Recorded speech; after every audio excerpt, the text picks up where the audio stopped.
Olá, pessoas! Ontem eu comecei a fazer um vídeo para falar sobre os meus 40 dias de prisão, porque ontem fez 40 dias, só que ficou uma coisa muito triste, muito melancólica, porque eu tava naquele dia para baixo. Tem dia que é assim, que eu acordo mais animada, que eu acordo mais triste, e tem dias como hoje, que eu acordo trabalhada na raiva. Então, vocês aqui, ó, minha tornozeleira eletrônica, minha não, né?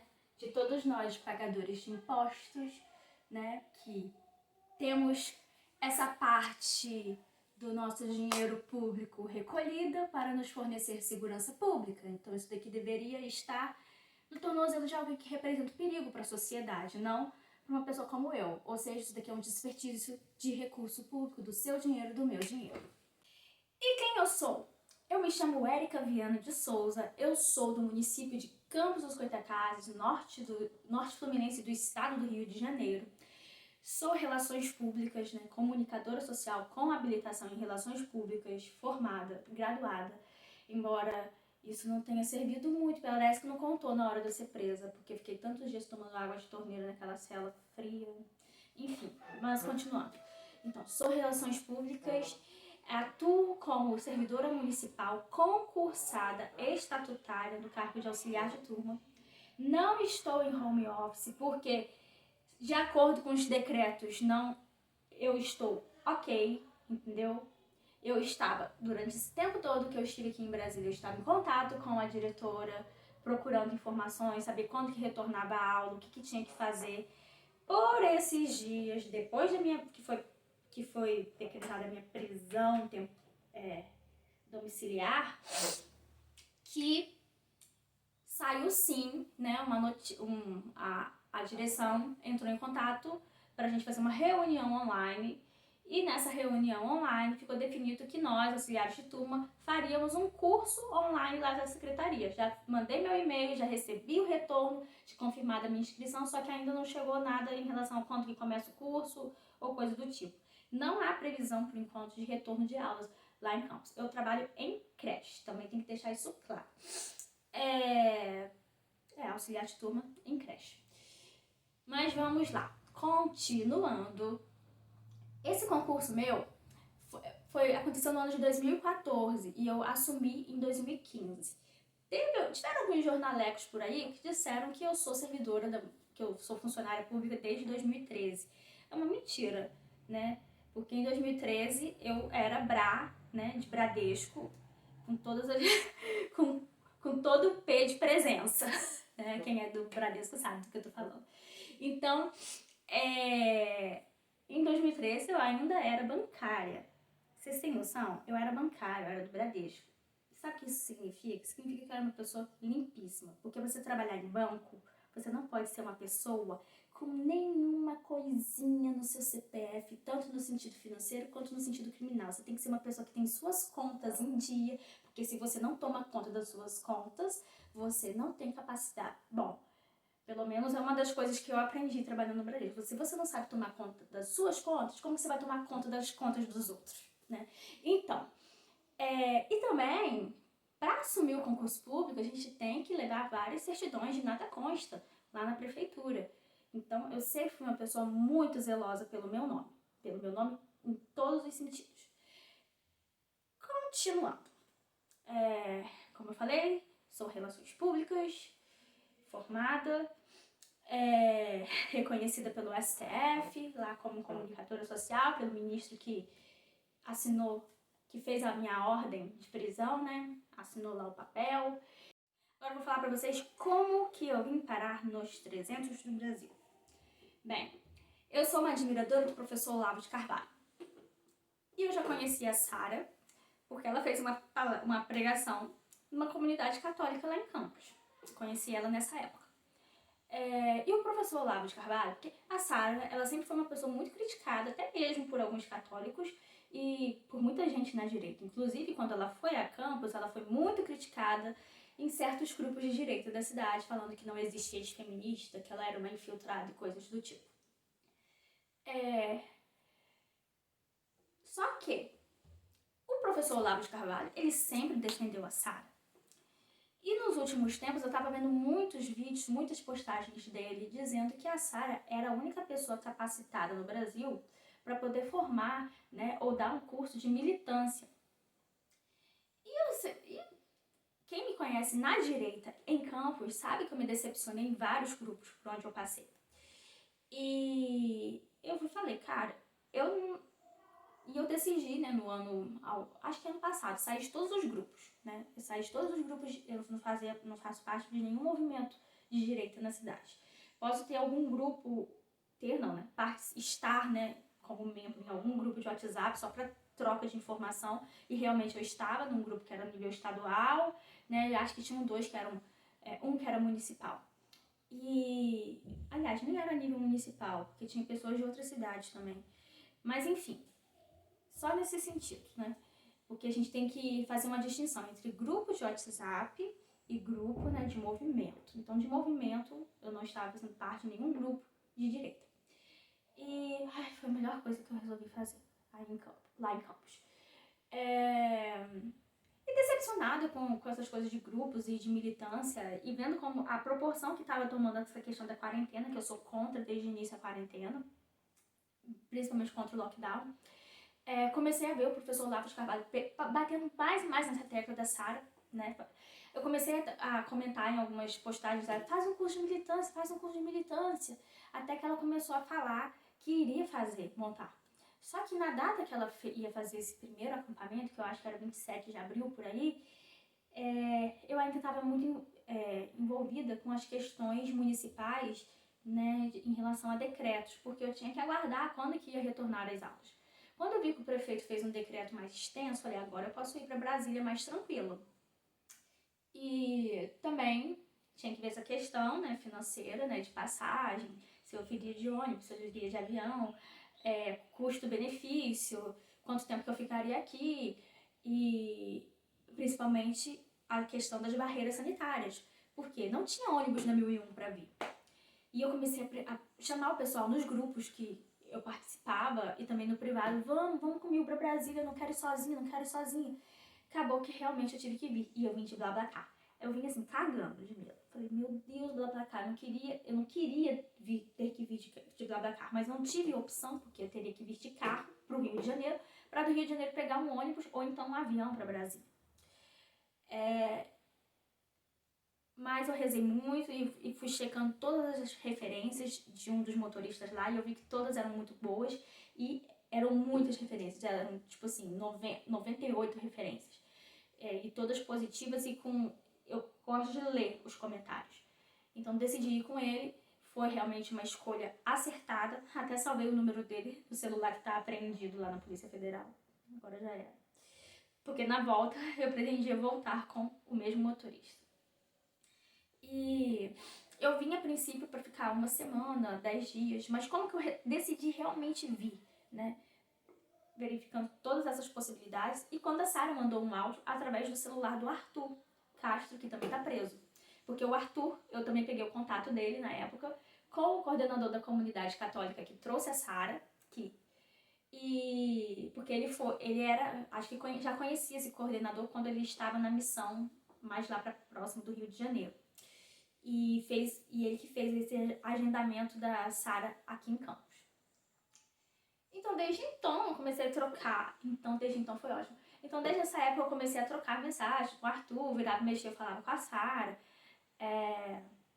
E aí o Arthur, ele ficou sendo esse meu contato aqui em Brasília, porque ele já tinha vindo pra cá, de falar como que tava o tempo, que tipo de roupa que eu trazia, se precisava trazer roupas de cama ou não, ou colchonete, coisa do tipo. Aí a Sara mandou um áudio através e falou, vem pra cá que eu preciso de gente da minha confiança aqui, você é da minha confiança em Campos. Eu falei, beleza, eu vou.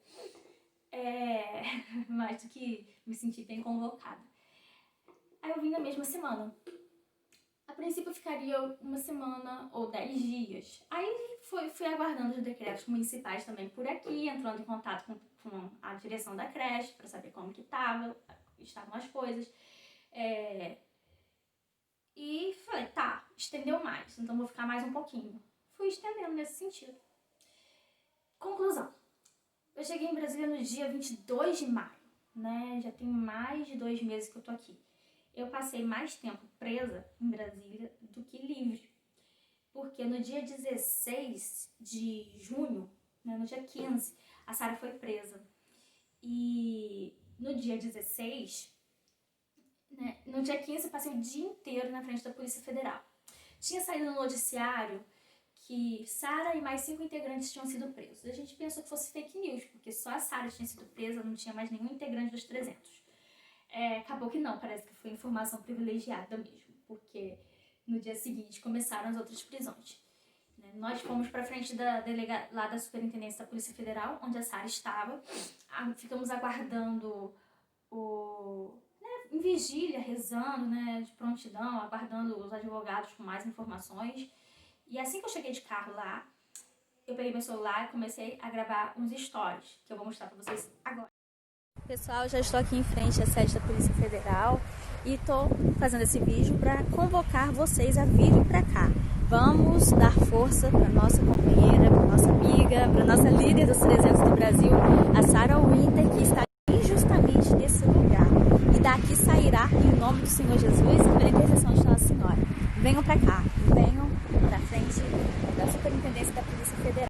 E depois que eu gravei esses stories, eu entrei no carro, porque estava muito frio, e olhei para trás pelo vidro da janela e vi que Mito Show estava conversando com um homem que estava com o celular filmando. Falei, caraca, Mito Show sabe que a gente não pode dar entrevista, que só os advogados nesse momento, né, são as melhores pessoas para poder falar com a imprensa. Ele tá lá dando entrevista. Eu fui chamar a atenção, Mito Show, vem pra cá agora.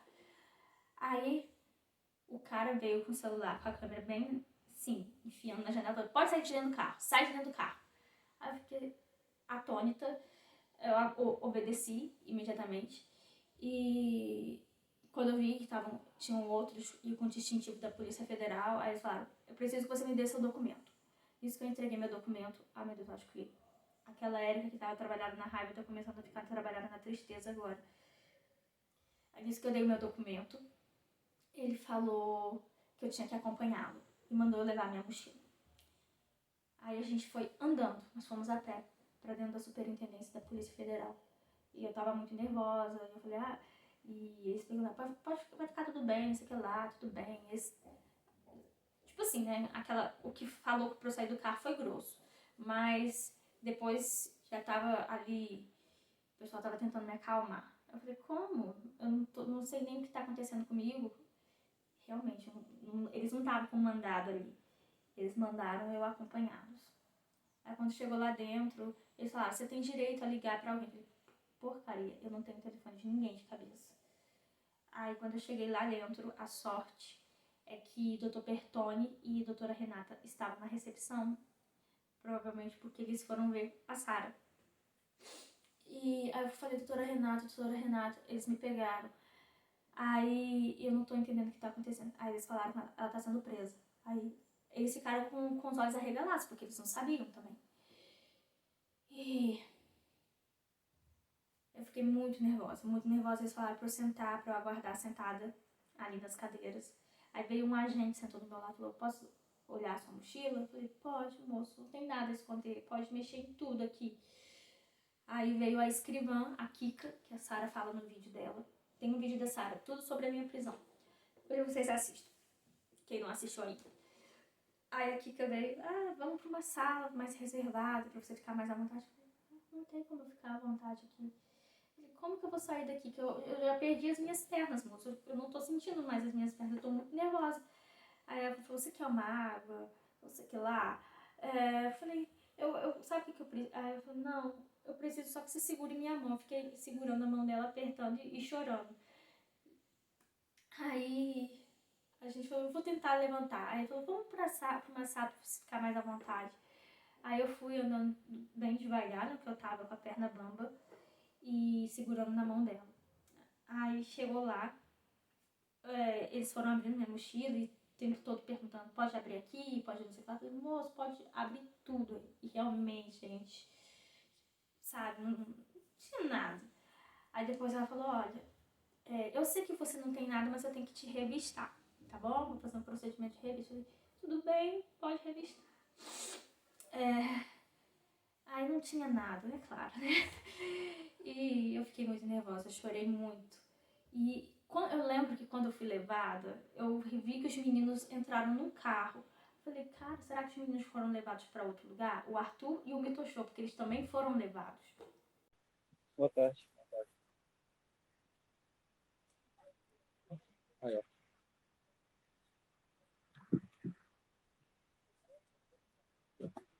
Ação ao vivo aqui, hein, gente? Vai, vira. Ação ao vivo. Fala, porra. Fala, caralho. Por isso chegou aqui, pessoal, por isso que tá acontecendo. Ixi, entendeu?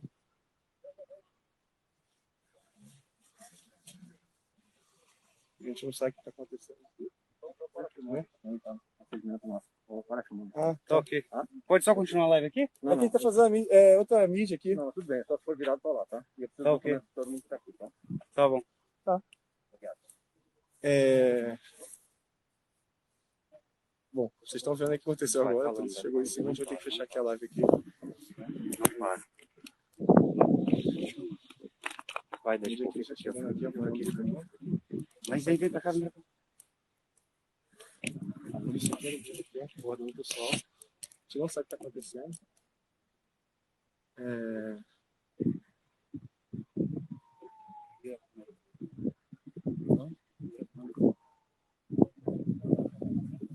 Levaram as meninas.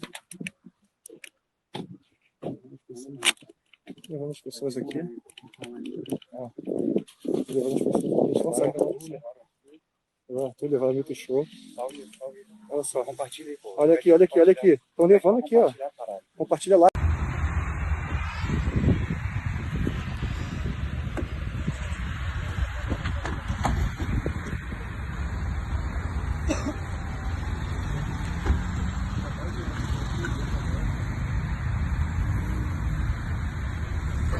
Pediram meu documento, tá aqui, mas não olharam, tá?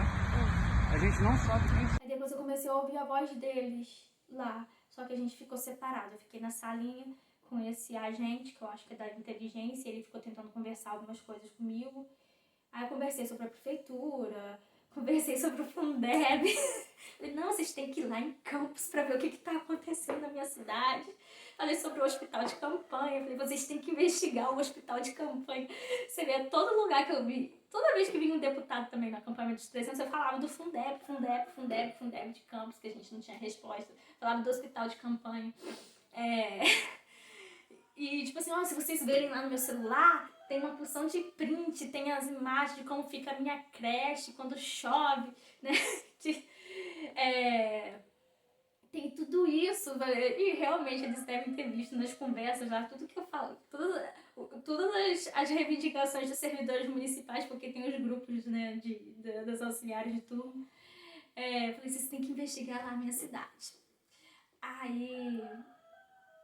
Inclusive, esse foi um dos motivos que eu vim pra cá, porque eles perguntaram, não, e aqui, estando, eu te pretendia ir até o Ministério da Educação, né, conversar com o ministro e coisas do tipo. Realmente, essa também foi uma das minhas motivações. Eu trouxe tudinho que eu tinha levado na Câmara dos Vereadores, tempos atrás, com algumas colegas auxiliares de turma, para um grupo de vereadores com os quais nós tivemos uma reunião. Tudo que eu levei para lá, eu trouxe para cá, para o Brasil. Inclusive, eu trouxe meu contra-cheque. Que coisa. E ainda tem gente que fala que eu sou funcionária desde 2013, quando eu tenho mais do que provas, né? Várias provas que eu sou funcionária da prefeitura desde 2015, né? Impossível, meu concurso foi em 2014. Mas enfim, continuando. E ele falou, né, que eu era o tipo de pessoa que eles não costumam prender. Porque eu não sou bandida, né? Eles têm mais que olhar clínico pra esse tipo de coisa. E que eram tempos nebulosos esses que a gente estava vivendo. Aí quando chegou o papel do meu mandado para eu assinar, eu tenho falado muito de mandato, mas na verdade a palavra certa é mandado. Aí eu falei, eu vou ler isso daqui. Aí tava lá, Érica Viana de Souza, comunicadora social, não sei o que lá, aí a assinatura lá, ministro Alexandre de Moraes. Eu fui perguntar onde que assinava, né? Ela falou que tinha que colocar a data, não sei aonde. Aí ele falou, olha, esse é o primeiro, vou falar uma coisa pra vocês. esse é o primeiro mandado que eu vejo, né, sem fundamentação. Não tem crime, não tem fundamentação, não tem fundamentação. Isso daqui é impressionante, mas parece, é uma coisa que, tipo assim, nunca cumprimos uma prisão assim aqui. E eu atônita, né, esperando pra falar com os advogados. Aí falei com os advogados, eles me instruíram na oitiva a permanecer em silêncio, porque ninguém sabia do que eu estava sendo acusada e eles não tiveram acesso aos autos do inquérito. E realmente, ninguém ali sabia qual era o meu crime. Não tinha crime, não tinha justificativa, não tinha fundamentação para nada. Aí fui pra cela, a Sara estava em alguma outra sala nesse momento. Da cela, fui levada pro IML, pro exame de corpo de delito. Lá no IML reencontrei o Arthur e o Mito Show. E eu vi uma presa, né, alguém, uma criminosa saindo do corpo de delito. Aí eu olhei pro lado e falei, nossa, depois que ela saiu, eu falei, tá vendo? É esse tipo de gente que merece passar por isso, né? Que fez por onde, porque só de você olhar, você via que era uma bandida mesmo. E os agentes da Polícia Federal estavam assim, sabe, super cordiais conosco. Eles olharam pra ela e olharam pra gente, tipo assim, né? Aquela cara assim de decepção. E fiz meu exame lá, depois eu voltei pra Polícia Federal. Aí quando eu passei pelo corredorzinho pra chegar na cela, estavam os agentes, assim, tudo assim, e parecia um corredor polonês, mas ninguém ia me bater. Aí os advogados, força e honra, eu, força e honra. Aí, sabe aquele olhar, né? Eu olhei pra bancada da recepção, tinha também alguns policiais lá, eles olharam pra mim assim, aquele olhar assim, tipo, não era pra você estar aqui, né? Isso tá errado. Aí quando eu cheguei na cela, eu fui surpreendida pela sensibilidade da Sara. O pessoal tinha levado roupa de cama, algumas coisas pra ela, porque na Polícia Federal pode entrar mais coisas do que na penitenciária, né? Então, o pessoal tinha levado roupa de cama, várias coisas pra ela, até creme hidratante. E ela arrumou meu cantinho lá, porque levaram coisas a mais, então ela dividiu comigo, assim, uma parte das roupas de cama, então ela arrumou tudo assim, tudo rosinha pra mim do ladinho lá. Ela ficou numa cama e eu fiquei aqui na outra, e aquilo assim, foi um acalento naquele momento. Ainda bem que eu tô com a Sara aqui. E quando eu olhei pra trás, em cima, na parede, em cima da grade da cela, tava escrito assim, uma coisa bem sarcástica, foi escrito com pasta de dente. Seja bem-vindo, bem grandão. Falei, cara, o homem deve ter se pendurado ali pra poder escrever isso. Mas ficou bem... Foi bem sinistro, na verdade, ver aquilo. Tipo assim, seja bem-vindo ao quê? Ao inferno. Sara e eu achando que a gente tava no inferno da Polícia Federal. Mesmo com os monstros, tipo assim, a cordialidade dos funcionários, mas a situação em si, né? Não é... A gente tava trancada ali. E a cela, como ela falou, né? Tinha uma parede toda embolorada, o banheiro era um buraco no chão, e na Polícia Federal não tem chuveiro, é tipo um furo na parede, aí você, quando eles liberam a água, sai tipo um jato, assim. E a pia também é assim, você aperta o negócio na parede e vem como se fosse um jato, também é um buraco na parede. E lá a gente não tinha noção de dia nem de noite, porque era tudo fechado. Mas a comida da Polícia Federal era boa. E foi paga pelo dinheiro do contribuinte. Pelo seu dinheiro. Pelo meu também. Mas enfim. Saindo de lá... no dia seguinte, veio a informação de que nós seríamos transferidos para a penitenciária. E como eu cheguei um dia depois da Sara, eu tive acesso ao que os jornais falavam antes, quando a Sara foi presa, né? E eu sabia dessa questão das ameaças de estupro e de morte. E naquele momento, né, eu entrei em pânico, porque eu também seria levada para esse local, que era o local onde vinham as informações, as notícias de que nós estaríamos ameaçadas. E aí os rapazes que estavam na outra cela, eu lembro que também falavam que eu ia ter que virar namorada, né, se eu quisesse me proteger, me deram conselho, e eu entrei em pânico, em desespero com isso. Falei, não, tudo menos isso, não, eu prefiro a morte do que ter que virar namorada de alguém, não, pelo amor de Deus, não sei o que lá. E teve um momento que a Sarah saiu da cela, que foi ter com os advogados, e eu fiquei olhando pro vaso, nesse momento de desespero, eu fiquei olhando pro vaso sanitário, e eu pensei seriamente em enfiar minha cabeça, ainda mais que ele era no chão, né? Quebrar meu pescoço, coisa do tipo. Eu comecei a rezar e aí eu pensei, eu já perdi minha liberdade, né? Eu entrei em desespero, né? Provavelmente eu vou perder minha vida, eu só não posso perder minha alma. Né? Quem é católico sabe muito bem o que um suicídio implica. E depois a Sarah voltou, eu fui pedir pra Sarah me asfixiar com um travesseiro. Ou então, pelo menos, fazer com que eu passasse mal, porque aí eu iria inconsciente. Eu preferia ir inconsciente do que consciente daquilo tudo. Aí, depois eu comecei a apertar meu pescoço, que a Sarah falou que não ia fazer isso, né? Apertar meu pescoço, eu falei, eu não vou conseguir me enforcar, mas pelo menos eu vou passar mal, não quero respirar, eu quero ir inconsciente. Só que aí, nem precisou, eu não consegui dar sequência nisso. À medida que ia passando o tempo, eu ia começando a chorar. E ela falou isso no vídeo dela também. Aí depois, quando os advogados retornam, novamente, houve um momento, tava chegando a hora da gente ir, os advogados estavam esperando, eles falaram, ó, a gente teve informação que vocês vão ficar numa parte separada por conta do coronavírus, porque vocês estão chegando lá agora. Aí eu fiquei assim, mais aliviada, a gente ia ficar separada das outras presas. E fomos conduzidas do camburão. Nesse momento a gente não tinha sido algemada, né? Porque a Polícia Federal não nos algemava, né? Graças a Deus. Eles nos tratavam com muito respeito. E aí assim que a gente chegou na colmeia, que a gente foi entrando pelo portão da colmeia, da penitenciária, eu virei pra Sarah e falei, eu não me arrependo de nada. Aí a Sarah falou, eu também não. A gente não fez nada do que se arrepender. E eu faria tudo de novo, sabe? Apesar, eu tô assim, sofrendo muito, mas eu não fiz nada de errado, eu não me arrependo de nada. Aí chegamos lá e a Sarah falou, eu acho que aqui a gente não pode nem falar, Érica.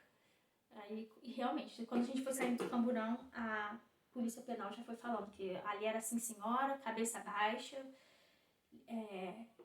sempre que vê uma gente, passar por uma gente tem que pedir licença. Aí ficamos lá olhando pra parede, que elas nos colocaram pra ficar olhando pra parede. Depois a gente teve que ficar pelada e ficar mostrando o corpo todo, agachando de frente, agachando de costas, se arreganhando todo, né? Um frio danado.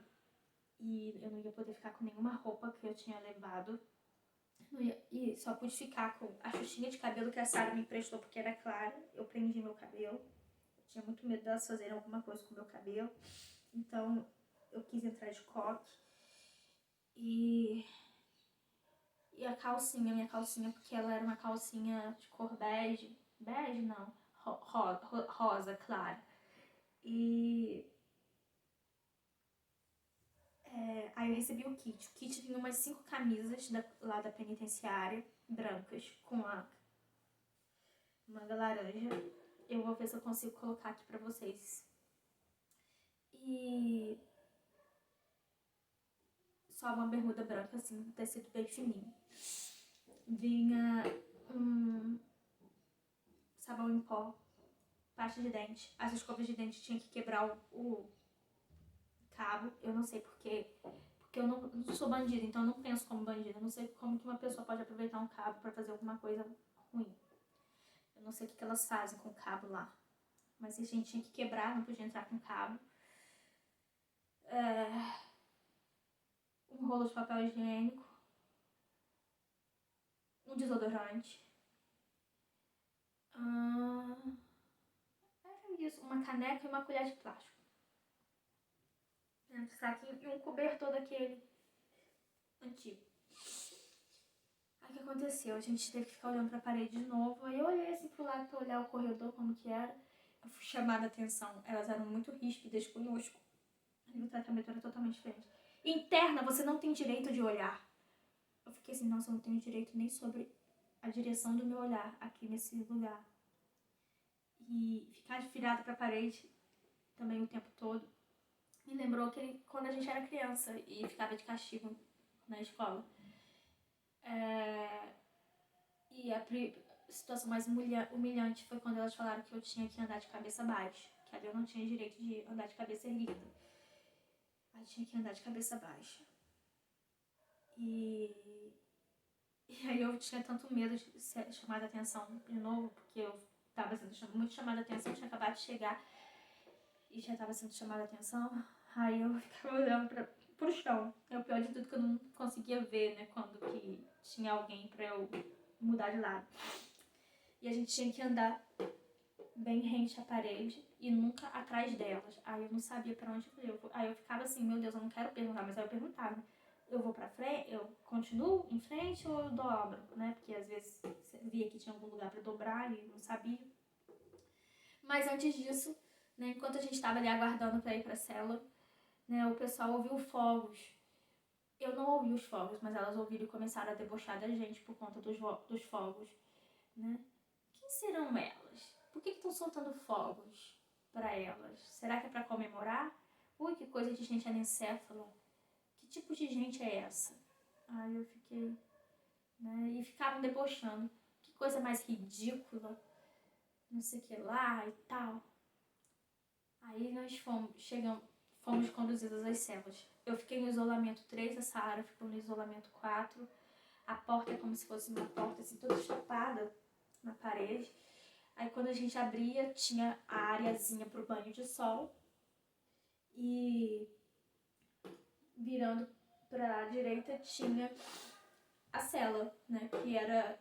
A porta era toda de grade vazada. Então o vento que entrava muito vento, né? Como se a gente estivesse exposto ao tempo. A cama era de cimento. Até esse momento não tinha. Ela estava sem colchão quando eu cheguei. E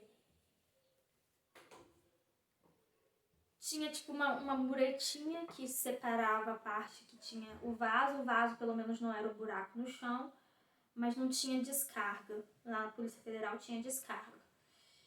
Tinha pia, uma piazinha e o chuveiro.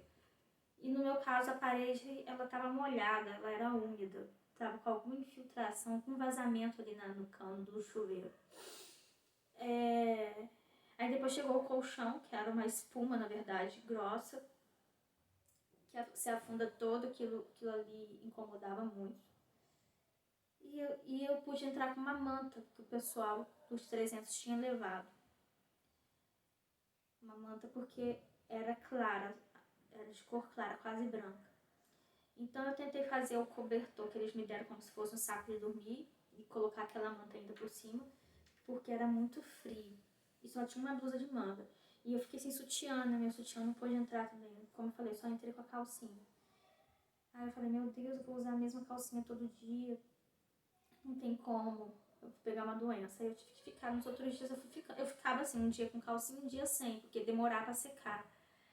E tanto que no dia que eu fui levado pro núcleo de saúde, eu tava só com a bermuda branca sem calcinha. E ela era de um tecido bem fino, né? A bermuda branca. Mas ali eu já não tava nem mais me considerando urgente direito. Vamos continuar, né? Nesse dia. Os primeiros... era muito frio, eu ainda não tinha o chinelo, né? Que elas arrumaram pra mim só depois. Eu fiquei descalça, com o pé no chão. E às vezes quando molhava ali o chão do banheiro, né? Não tinha pano pra secar. Eu não tinha toalha de banho. Eu usava uma das blusas para poder secar as partes íntimas. Às vezes eu só tomava banho de caneca para poder... Porque eu não tinha coragem de entrar embaixo daquele chuveiro frio para lavar, né? As partes mais necessárias, axilas, né? A vagina. E só que eu falei, meu Deus, daqui a pouco eu vou começar a ficar com um cascão nas costas, sei lá, no pescoço. Aí eu comecei a me lavar mais. Aí até que no penúltimo dia eu falei, vou entrar debaixo desse chuveiro. No segundo dia também. O antepenúltimo e o penúltimo dia eu tomei banho naquele chuveiro. Falei, não, vou tomar e lavei até a cabeça com sabonete depois de uma semana lá. A comida era horrível. Esses dias todos, eu fiquei 8 dias na colmeia. Eu fiquei tomando água de torneira. Só tinha essa água pra eu tomar. E na caneca, a minha caneca ela vinha com um emblema assim, falando sobre sintomas de tuberculose. E quando eu me vi naquela situação de friagem, principalmente nos primeiros dias descalça, eu ficava muito pensando nas irmãs carmelitas descalças, ficava pensando em Santa Teresinha. É por isso que tanta carmelita na história da igreja morreu de tuberculose, né? Deve ser a friagem. Aí Sara falava que tinha muita preocupação comigo, porque eu não estava me alimentando bem.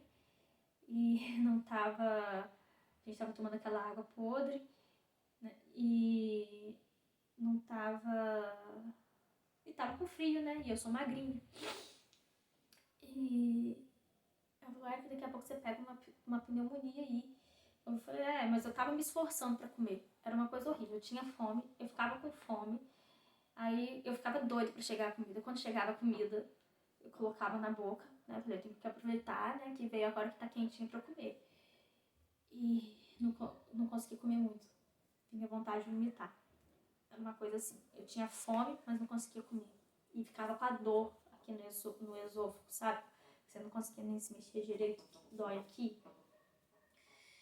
E nos primeiros dias também, uma coisa que eu tenho que dizer, tudo que eu olhava eu pensava em morte. Eu já não tava mais com vontade de me matar, mas eu assim, tinha tipo um varal de plástico que alguma presidiária fez, que passou por ali, e eu pensava, nossa, perfeito para poder pular e se enforcar, é perfeito, acho que dá para fazer isso aqui. Mas eu não tinha a vontade de fazer, mas eu tipo assim, era tudo que eu olhava eu enxergava morte, uma possibilidade de morte, né? Na privada de novo. Aí quando chegou o balde também, e a gente ficava com o plástico que vinha da quentinha. Eu falava, nossa, isso daqui é perfeito pra se matar ou matar alguém. Né? Que eu lembrei daquele filme Tropa de Elite. Mas a gente tinha que usar aquilo como saco de lixo. Né? A gente aproveita. E depois, com o tempo, eu fui juntando, porque vinha 3, né? Por dia, 3 sacos daquele. E eu comecei a juntar, porque a Sara me deu essa ideia da gente fazer o nosso travesseiro de plástico. E eu fiz um travesseiro, né, com os sacos plásticos dentro do sacão. E coloquei uma das blusas. Aí eu falei, aí eu fui pedir, aí como eu fui ficando um pouquinho mais assim, eu falei, cara, eu vou ter que falar, eu morria de medo de falar com as agentes penitenciárias, porque eu sentia que elas não gostavam de falar com a gente, ou tinham medo, ou de pegar doença, ou de que a gente fizesse alguma coisa com elas. Tipo assim, não queria perturbar, não queria dar motivo pra ser chamada atenção. Aí, num dos últimos dias, eu implorei por uma blusa de frio a mais, porque eu tava morrendo de frio. Eu fiquei todos esses dias morrendo de frio, só fui ter coragem perto de ir embora, de falar, de pedir. Aí eu pedi, aí no dia seguinte ela me deu uma blusa toda branca. Eu falei, vai sujar muito, mas fazer o quê? Então foi isso. Foram dias de muita tensão. E pra piorar, né, desde o segundo dia a gente começou a ser ameaçada. No primeiro dia, Sara e eu começamos a rezar o terço e fomos chamadas a atenção. As outras meninas começaram a rezar vários Pai Nossos enquanto a gente rezava o terço. E aí a Sara falou, eu acho que elas estão fazendo um terço evangélico, né, protestante de Pai Nossos. Né? Mas é bom, né, elas estão orando, né, Érica? Eu falei, sim. Só que, tipo, eu falei, olha, Sara, eu acho que na verdade elas não gostaram de ouvir a gente rezando. Eu pensei comigo mesmo. Aí Sara falou, nossa, você viu que a gente trouxe a presença de Deus pra esse lugar, Érica? Aí, quando foi à noite, começaram as ameaças. Nenhum outro dia à noite teve essa sequência de 10 Pai Nossos, vários Pai Nossos, como se fosse um terço só de Pai Nosso. Nenhuma outra noite. Nessa noite que nós rezamos, nós fomos chamados a atenção pela polícia penal. Elas falaram que a gente não podia conversar à noite. Nos dias seguintes, nunca mais teve essa sequência de Pai Nosso como teve à noite. que as outras detentas fizeram. Não teve. Então aquilo ali foi implicância pra gente não rezar as nossas Ave Marias. Não teve nenhum outro dia. Então até intolerância religiosa a gente sofreu.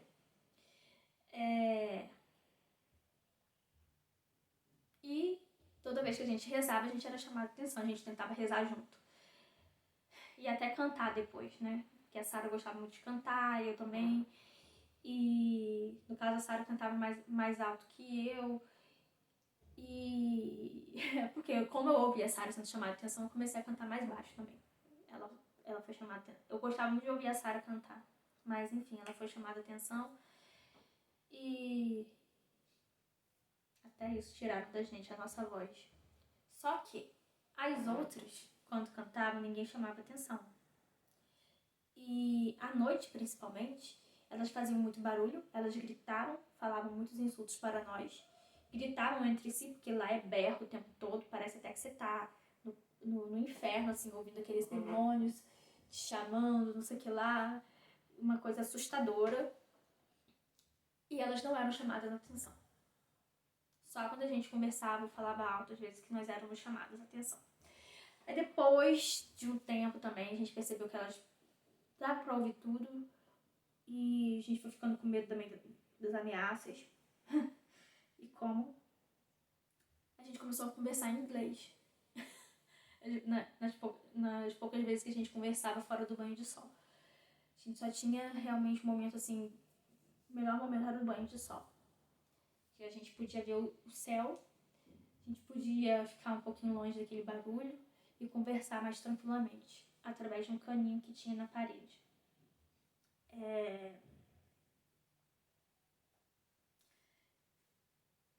E a gente não teve acesso a nada do mundo de fora, a gente não podia falar com os nossos advogados.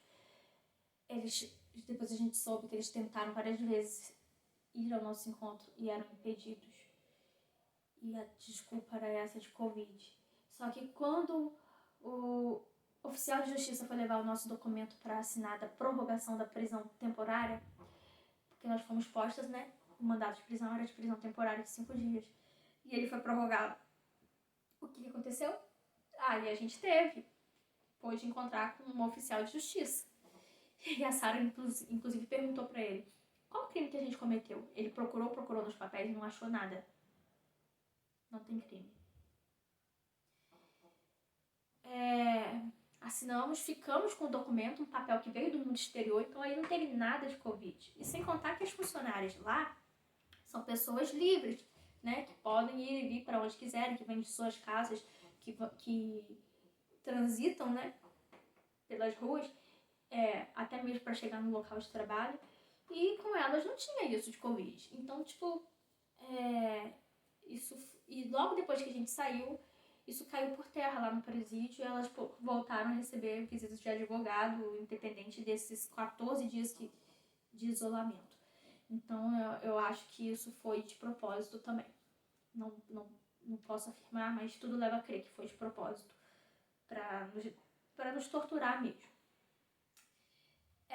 Nos últimos dias eu estava mais confiante, já tinha parado, não chorava mais.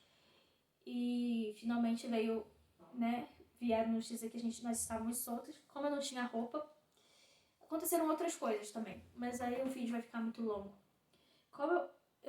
Aconteceu o seguinte, na noite anterior vieram anunciar a nossa soltura e chamaram Sara e Érica. A gente tirou tudo de dentro da cela, tudo que era do presídio, na verdade, que iria ficar com o presídio, porque não tinha praticamente nada nosso. A gente não tinha roupa para sair, para ir embora à noite. E quando a gente já estava assim, toda feliz do lado de fora da cela, esperando para ser conduzida para fora do presídio, veio notícias de que as 2 presas que estavam foram soltas, que veio o mandato, a soltura, foi outra Sara e outra Érica no mesmo presídio. E a gente crente que éramos nós, elas também pensavam que éramos nós, essas 2 presas, e não era. Aí a gente teve que voltar pra cela. E eu lembro que tinha uma polícia penal que às vezes parecia que tinha medo, né? Porque devia pensar que eu era uma bandida. A gente foi tratado como se fosse bandida mesmo, né? Pela maioria delas. Porque muitas não sabiam o que estava acontecendo. Depois ficaram sabendo pela televisão e porque as outras presas gritavam tantas ameaças. E pela questão das perguntas que a gente fazia sobre o nosso caso, porque já que a gente não tinha acesso a advogado. E essa Zinha, ela ficou até mais tranquila comigo, né? Elas ficaram com uma pena, né? Porque, tipo assim, a gente tava crente que éramos nós e não éramos. E o fato em si de eu estar numa cela em que eu via tudo rabiscado, assim, com crimes, desenhos de maconha, nós mata mesmo, nós é bandida mesmo, muitas palavras em português, assim, que não estavam escritas em português, estava escrito em outra língua, porque estava, assim, com vários erros, né? Como que é que eu vi? Felicidade com S, saidade, nem é saudade, saidade com I. E outras coisas, assim, que chamaram minha atenção. Eu fiquei assim, gente, olha onde que eu tô. Olha só, esse povo não sabe nem falar português, eu tenho curso superior. Onde que eu vim parar, gente, com orgulho dos crimes. Elas escrevem os artigos, muita coisa de lésbica também, de mulher com mulher. Olha só onde que eu vim. Eu ficava assim, meu Deus, aqui passou o pior tipo de gente, né? Vários artigos delas com orgulho. E você via que muitos que escreviam ali, escreviam inclusive que foram parar ali, por conta de confusão que arrumaram no presídio. Então eram pessoas que já estavam ali, que às vezes voltavam, né? E tinha gente que escrevia isso, que já era reincidente no crime. E tipo, o que eu tô fazendo aqui? Esse lugar não. Eu rezava muito, né? Eu só tinha Deus para entrar em contato, porque eu tava proibida de ter contato. Eu só tinha realmente Deus, sabe? Quando tudo que te resta é só Deus. Então, ali eu não me. Como eu falei num outro vídeo que eu fiz ao vivo. Quando eu perdi minha mãe, eu perdi o meu pai, minha avó, minha tia Lúcia, eu sofri muito, mas sofri com dignidade. Eu pensava que o maior sofrimento da minha vida tinha sido perder minha mãe. Depois da colmeia, o maior sofrimento da minha vida foi a colmeia. Tá sendo esse aqui, na verdade. Tá sendo isso daqui, a prisão. Porque eu perdi minha mãe, mas eu não perdi minha dignidade. Eu sofria, mas eu sofria com dignidade. Ali eu tava sofrendo e sem dignidade, sem meu livre-arbítrio. Deus, antes de soprar o sopro da vida, de nos dar a vida, ele escolheu nos dar o livre-arbítrio. Então, a liberdade ela veio antes da vida, do dom da vida.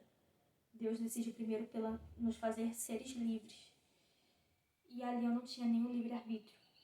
Eu não tinha nem a dignidade que Deus me deu. Eu perdi tudo. Então eu pensava, eu refletia muito sobre isso. Porque sem liberdade você não consegue ter vida. Porque você não consegue cuidar da sua saúde. Eu não tinha... Como que eu ia cuidar da minha saúde ali? Eu me lembro que eu senti dor de cabeça, aí você tem que pedir autorização, não sei o que lá. Aí tem todo um trâmite para você ir para o núcleo de saúde. E sem contar as condições ali que a gente estava. Que não eram condições dignas de se ter saúde. Eu tô olhando pro horizonte, ao invés de olhar pra câmera, porque eu tô vendo uma cruz, que eu acho que tem uma paróquia aqui perto, da onde eu tô. E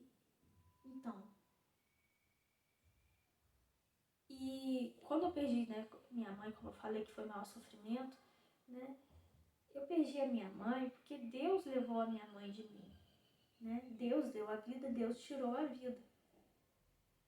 E ali não foi tudo, eu perdi tudo, e não foi Deus que tirou de mim, foi um homem de toga preta. Então eu não estava perdendo a minha vida pelas mãos de Deus, eu estava perdendo a minha vida viva pelas mãos do homem, não pela vontade de Deus. Porque Deus é justo. E Deus sabe que isso que está acontecendo comigo não é justiça. E então eu refletia muito sobre isso.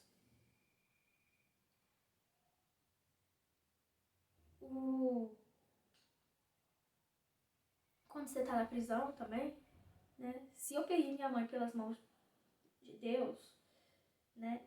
Ali eu tava perdendo todas as pessoas que estavam vivas. Era como se estivessem morrendo pra mim. Minha família toda, meus amigos todos, todo mundo morreu pra mim. E eu tava como se fosse morta pra eles. Porque mesmo que, tipo assim, né? Não é que você tava morta, né? Pode ser que alguém se ofenda com o que eu tô falando, mas não é isso. Mas a gente tinha um abismo, né? Eu estou num abismo. Existe um abismo entre eu e a minha família nesse momento. Existe um abismo entre eu e a sociedade nesse momento.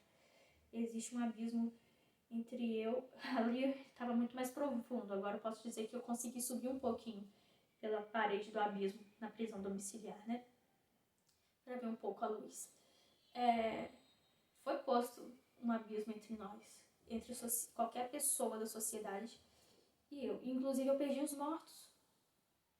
Porque, por mais que minha mãe esteja morta e tal, né? A gente tem, na nossa cultura, né, na nossa sociedade, a gente tem cemitérios e a gente pode ver lá até os nossos mortos. Até isso eu perdi. Eu perdi os vivos e eu perdi os mortos. Então eu me senti assim numa situação muito de indigência, né? Muito grande. E eu me sinto ainda. Eu não tô livre. Eu tô presa. Eu não posso fazer o que eu quero, eu não posso falar com quem eu quero, a hora que eu quero. Às vezes posso ver alguma coisa na internet? Posso. Mas às vezes eu vejo alguma coisa na internet e eu fico com vontade de interagir e eu não sei se... Eu fico na dúvida se essa pessoa tá naquela lista dos proibidos ou não, porque a minha lista de proibidos tem nomes que eu nunca vi na minha vida. Tem pessoas que eu nem conheço, então pode ser que eu fico com medo de estar cometendo um erro. Quando na verdade o erro maior já foi cometido e não foi por mim, né? Ai, aqui minha tornozeleira. Então era assim que eu me sentia lá. Mas continuando, voltando pro assunto. Então eu pedia muitos sinais a Deus, eu só tinha contato com Deus, né? Eu tenho muito claro que Ele é o justo juiz, maravilhoso conselheiro, advogado fiel, que Nossa Senhora é a nossa advogada. Então, Maria também, ela me consolou muito na prisão. Rezava muito, muito. Rezava o rosário todo dia. Quando a psicóloga esteve aqui na prisão domiciliar para falar comigo, ela fez tipo... Eu não sei dizer o nome da técnica, mas é como se fosse uma hipnose. E eu fiquei tão feliz quando ela foi voltando assim nos meus traumas, nas minhas dores, né? Foi engraçado porque eu não consegui ficar com o olho aberto. Eu tentei resistir, não consegui. Graças a Deus, porque eu tava precisando mesmo. E quando eu fui na cela, ela falou, o que você está vendo? Eu falei, estou vendo Jesus. Eu falei o nome de Jesus, falei o nome de Maria. É engraçado, porque ela faz tipo como se fosse uma viagem no nosso interior. E eu encontrei Jesus no meu interior e eu encontrei Nossa Senhora. Então, e a psicóloga, depois no final de tudo, ela me falou que ela é evangélica, né? Ela me falou o que significa isso. Significa que né, quando você falou em Jesus, você ficou feliz. E tipo assim, foi no momento lá na cela, né, que quando ela fez essa sessão comigo aqui, ela ficou horas comigo aqui trabalhando meus traumas. Eu melhorei muito depois da visita dela, mas ainda tenho muito que melhorar. Já voltei a dormir, graças a Deus. Eu não tava conseguindo dormir direito ainda.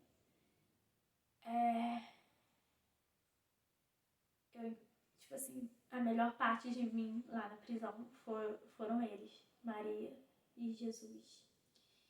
Mas vamos lá. Aí chegou o dia da nossa soltura, entre aspas, né, da nossa transferência de prisão.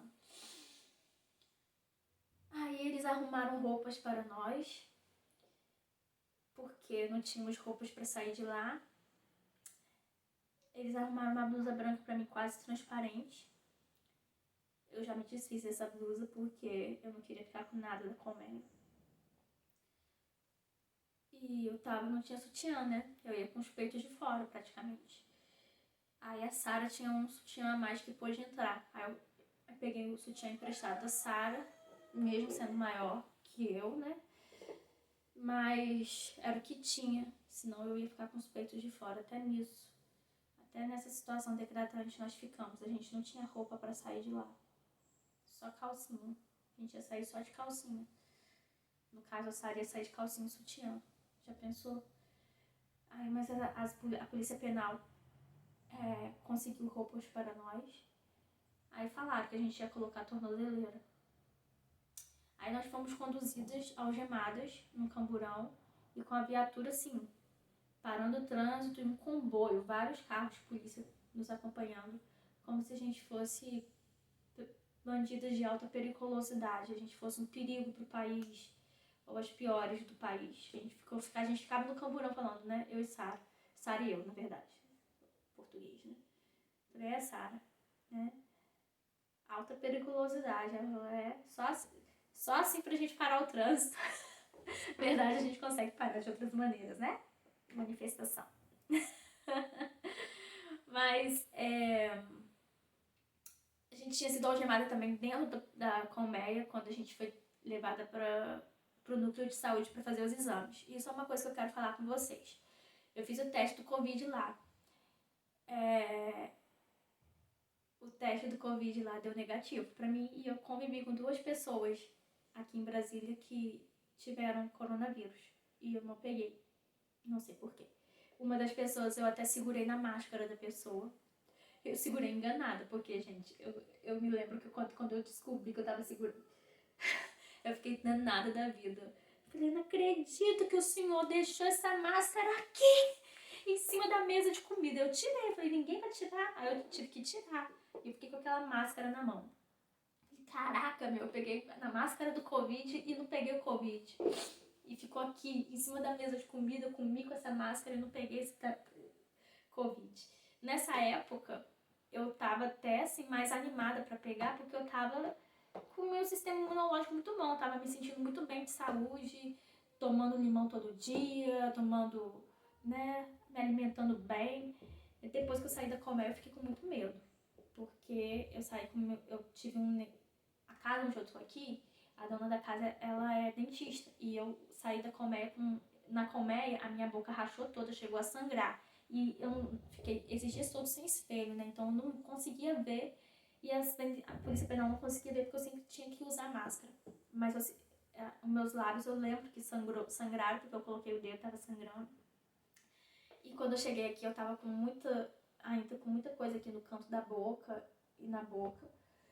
E a dentista aqui falou que se chama boca de trincheira. Isso é devido a estresse. Então até isso eu tive. Então eu tava com a minha imunidade muito baixa, me sentindo fraca, não tava conseguindo dormir direito ainda. Eu cheguei muito magra. Aqui. Saúde! Oi! E ela falava, você tá muito amarela porque você não tá pegando sol. Porque o nosso banho de sol, como o muro é muito alto e a gente tava tipo num cubico pra tomar banho de sol, a luz do sol não chegava, os raios de sol não chegavam até nós. A gente só via o céu, a gente via o sol batendo um pouquinho na parede, mas não descia até onde a gente estava. Então eu estava esses dias todos sem receber raios solares, né, digamos assim. E mesmo eu vindo pra cá, meio que eu estava tão acostumada a não tomar banho de sol, que eu ficava o tempo todo dentro da casa, né. E aí depois eu comecei a me policiar mais pra poder, não, tem que pegar sol, tem que tomar sol. Aí continuando, aí fomos levadas lá pro CIMI pra colocar a tornozeleira. Lá também no CIMI nós fomos muito bem tratadas. E eu mal cheguei lá, eles já vieram falando, você é a moça que trabalha na creche, né? Eu sou. Eles já sabiam pelos jornais. A diretora lá da central de monitoramento, ela falou, olha, é melhor a gente aguardar porque não saiu a decisão final de vocês. E os advogados não sabiam que a gente estava lá.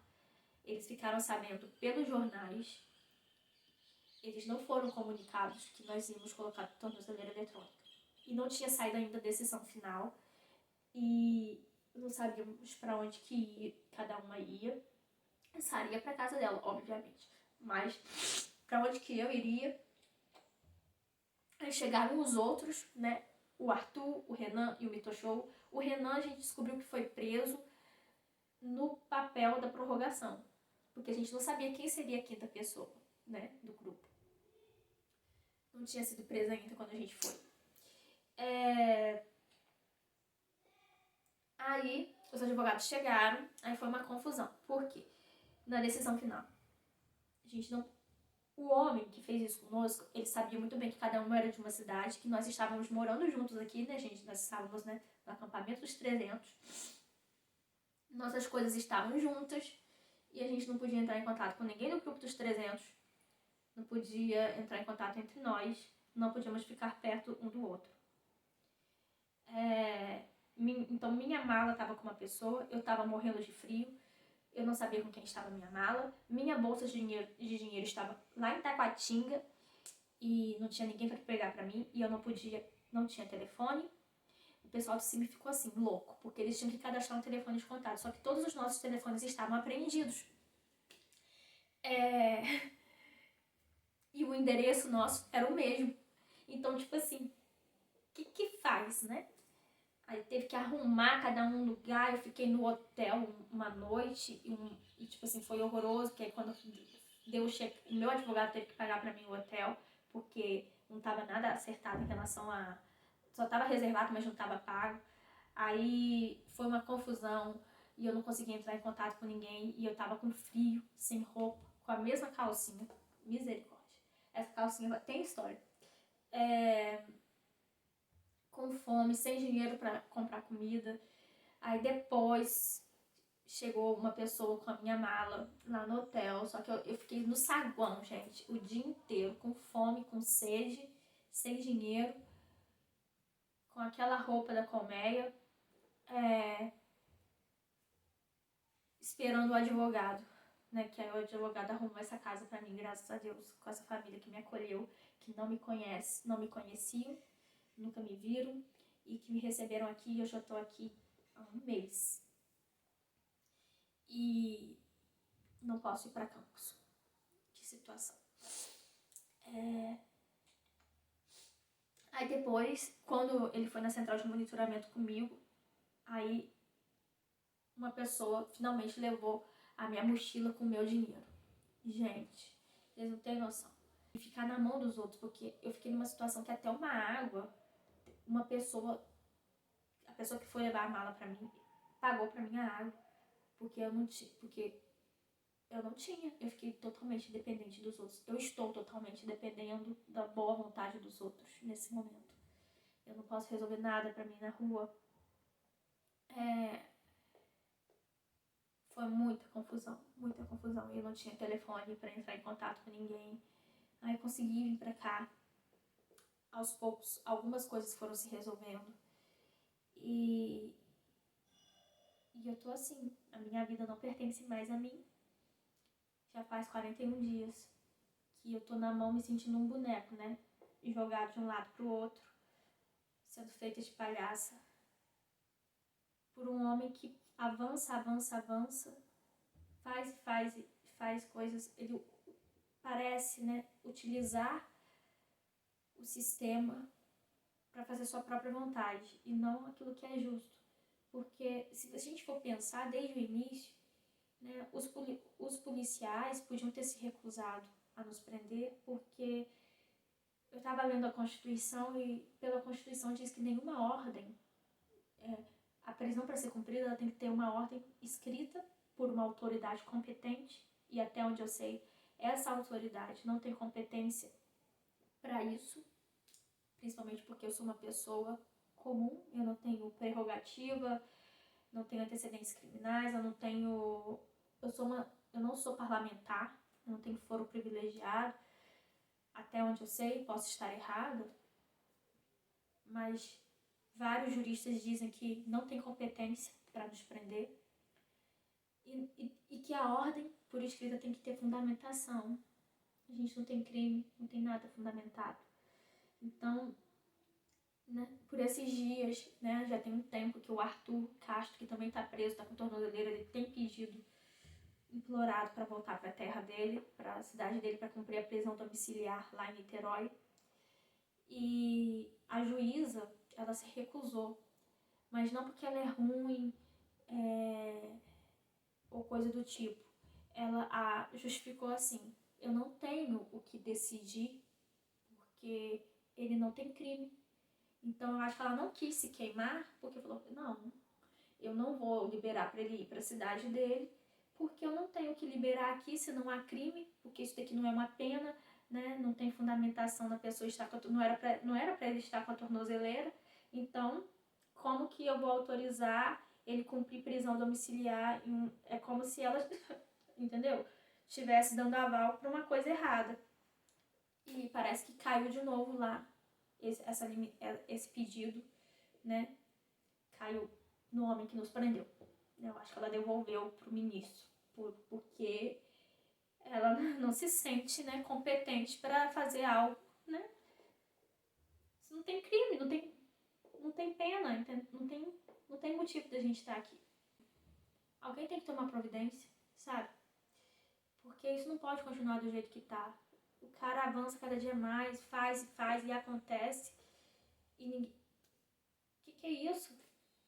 Se fosse o presidente fazendo e acontecendo, e depois dizem que o presidente instrumentaliza ou interfere na Polícia Federal. Olha pra gente aqui, nós somos a prova viva. Eu, Érica Viana de Souza, eu sou a prova viva de que o presidente não interfere na Polícia Federal. Eu não mereço estar aqui. Não é justo. Não é justo. Eu não tenho crime. Eu não pratiquei nenhum ato antidemocrático. Eu não sou terrorista. Geralmente quem é esquerdista considera todo preso uma vítima da sociedade. Eu não vi nenhum esquerdista me tratar como se eu fosse vítima da sociedade. Aquelas que cometeram crime, que eles chamam de vítima da sociedade, desejavam a nossa morte todo dia. E era simplesmente pelo fato da gente apoiar Bolsonaro. Porque várias vezes eu escutei lá: cadê o seu presidente agora para te tirar daqui? Cadê a Michelle Bolsonaro para visitar vocês? Vocês são terroristas. Eu prefiro Lula. Eu escutei isso lá. Vocês são do Bolsonaro, né? Mas nós preferimos Lula. Ninguém me contou. Eu ouvi isso aos berros. Falavam que ia nos envenenar, que a gente tinha que ser deixado para morrer. Teve um dia que tinha uma outra pessoa que também se chamava Sara lá, que passou mal. Aí perguntaram qual Sara que era. Se era a Sara do Bolsonaro, era para ser deixada para morrer. As outras internas falavam isso. Ninguém me contou. Eu ouvi. E eu ouvia mais do que a Sara, porque a Sara tem um problema de audição. Então algumas coisas eu falava pra Sara. Sara, falaram isso assim, assado cozido. Era um inferno. Mas independente disso, eu continuo apoiando o presidente. Tem gente que tem me criticado. Tá vendo? Olha só, você perdeu sua liberdade por causa desse presidente. Não foi por causa do presidente, foi por causa do meu país. Porque se Bolsonaro não governar e sair do poder, como tem tantos golpes que tramam contra ele, é que a gente tá ferrado mesmo. Pelo menos a gente tem um poder do nosso lado. Vocês estão vendo, nós temos 3, os outros 2 estão contra nós. Ele ainda representa os valores que eu acredito, que são os valores cristãos, os valores conservadores. Eu fiquei muito decepcionada, mas todos os deputados bolsonaristas ou qualquer outro bolsonarista que tenha virado as costas para nós ou fechado os olhos para a nossa situação, porque por mais que alguém não concorde com os métodos da Sara, muita gente julga. Eu vi na própria direita, cara. Tem gente que acredita no discurso da mídia.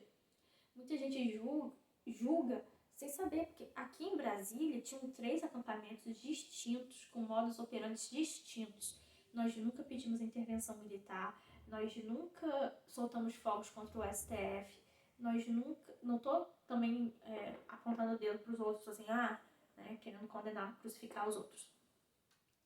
Aqui em Brasília, as manifestações de domingo são espontâneas. Tem gente que vem com placa pedindo monarquia, tem gente que vem com placa pedindo intervenção. Nem todo mundo faz parte dos acampamentos, são pessoas que vêm porque querem. Tem gente que pedindo anarquia, tem gente de tudo quanto é tipo, que não faz parte necessariamente dos 300 ou do QG Rural ou do Patriotas, que eram os 3 acampamentos que a gente tinha aqui. Vem gente de tudo, vem gente que é libertário, vem gente que é isso, que é aquilo. Gente, a gente não tem, as pessoas são livres, entendeu? As pessoas não são responsabilidade, todas as pessoas que vêm para Brasília não são responsabilidade dos 300. A Veja teve lá, não tinha nenhuma arma no nosso acampamento, nunca. A polícia teve lá, nosso acampamento foi desmantelado, não encontraram nenhuma arma, não tinha nada no nosso acampamento. A única arma que a gente tinha era o terço. O terço e a Bíblia. Bendita sois vós entre as mulheres, bendito é o fruto do vosso ventre, Jesus. Santa Maria, Mãe de Deus, rogai por nós, pecadores, agora e na hora de nossa morte. Amém. Porque quando você vem pra cá, você vê claramente também que não tem como separar a fé de política. Não tem como, porque quem é o Senhor das coisas deste mundo? Você vê claramente que a batalha é muito no campo espiritual, porque aqui você vê o poder, você sente que é o centro do poder do país. E você sente claramente, você vê claramente com todas com letras garrafais, você vê nitidamente que isso daqui é uma batalha espiritual também. Aliás, principalmente espiritual. Não tem como separar. E, graças a Deus, muitas pessoas nos 300 são cristãs. A inspiração dos 300 é essa. O que a gente fez, a maioria das coisas dos nossos atos eram performáticos, não eram atos violentos em nenhum momento. Praticamente todas as nossas manifestações tinham autorização, eram comunicadas, o acampamento tinha autorização para estar ali. Então, como que fala que a gente agia com agressividade contra as instituições se a gente agia em respeito e de acordo com as instituições, né? Respaldados. É muito complicado tudo isso que está acontecendo. Como disse o policial federal para mim, tempos nebulosos. Mas a gente não pode ficar calado, não pode se dar por vencido. Não tenham medo, não tenham medo, não tenham medo. Não tenham medo. Eu não tenho medo. Depois de tudo isso, eu vou ter medo? Não tenho medo. Então é isso. Cobrem as autoridades, cobrem os veículos midiáticos para que mostrem a verdade. Eu não vejo a hora de sair dessa situação, eu não mereço estar mais nenhum dia aqui. Os bolsonaristas, os deputados, sempre que tiver uma pauta que realmente vale a pena, a gente vai pra rua, a gente vai continuar. Bom, no momento não posso, a gente continua dando apoio, mas agora a gente precisa que vocês deem apoio pra quem sempre deu apoio pra vocês. Agora é a vez de vocês nos darem apoio. Porque isso daqui que eles estão fazendo conosco é pra intimidar os outros que dão apoio pra vocês. E mesmo que não quero que pareça uma barganha isso, porque isso não é barganha. Isso é injusto que está acontecendo. Apenas pelo fato de que não é certo. Isso que está acontecendo, a gente precisa. Eu já vi tantos deputados falando de ativismo judicial, né, de usurpação dos poderes. E agora que a gente está aqui na carne, exemplificando tudo isso que vocês sempre bateram na tecla, muitos voltaram as costas pra gente. Mas independente disso, a gente segue sendo bolsonarista, né? Com toda certeza não nos arrependemos de nada. Não preciso de visita de ninguém para poder ser o que eu sou, porque o que eu sou é de acordo com os meus princípios e valores morais. Mas dizer que não bate uma decepçãozinha e uma tristeza em relação a isso seria uma coisa muito... eu estaria sendo mentirosa. Até porque a gente tá com as emoções à flor da pele, a gente tá sofrendo muito, eu ainda tô meio que traumatizada.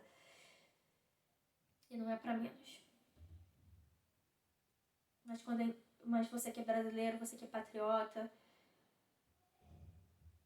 você que é campista, você que é bolsonarista, continue contando conosco. Eu não tenho a pena de comunista, não tenho a pena de esquerdista. Eu andei pesquisando algumas coisas que aconteceram enquanto eu estava presa e pelo posicionamento deles, eles não têm a menor pena da gente. Desejam tudo de mal pra gente. Não tem. Diante de tudo que eu sofri, olha o que eu tô sofrendo. Não tem pena não tenha pena.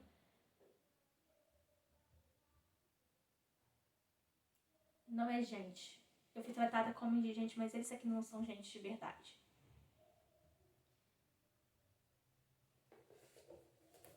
Mais do que nunca, mais do que antes, eu estou disposta a lutar contra o comunismo.